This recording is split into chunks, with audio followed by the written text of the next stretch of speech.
Leg 3 was definitely a brutal leg, not only from the length, but also from the conditions, but also this type of boat. It's a brutal boat, it's violent, it just makes living on board extremely hard, despite not being that physical in terms of the grinding or driving. Just having to hang on for dear life most of the time, it takes its toll, so it really has been a monster leg. We had a great lead out of Cape Town. We didn't have any damage following that import section in Big Breeze. We got a really good extend on the fleet, and we knew eventually the fleet were going to compress and come up with a weather system behind with more pressure as we went into less breeze. But the big goal for us was to get to that first scoring gate first, which we achieved. And yeah, so the writing was on the wall in terms of the fleet compression, but just hanging on to that lead to get across that score gate was goal number one.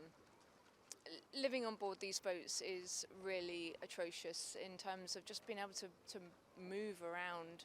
You have to hold on the whole time because the boat goes through massive acceleration and massive deacceleration, and if you're not holding on, the consequences are pretty bad if you get thrown around. And just the slamming as well, it's almost like being in a rigid boat at high speed. It's just a very short, sharp slam.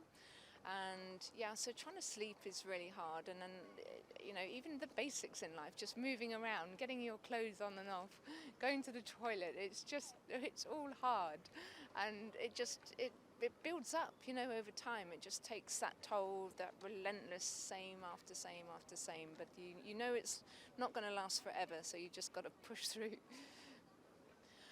I think probably two highlights of this leg, or maybe three actually. The scoring gate 1, crossing there first, knowing that we had 5 points in the bag was a great feeling. Rounding Cape Horn, because that's such a legendary milestone for offshore sailors. And being here on the dock in Itajaí with a boat and a crew in one piece, and to have a second position, which we couldn't have asked for a better leg overall. So yeah, a huge effort from the crew, and yeah, it's fantastic to be here. The reception when we came in has been absolutely amazing. We were really lucky to come in at dawn break, so a lovely sunset as the first boats joined us about 6 miles out.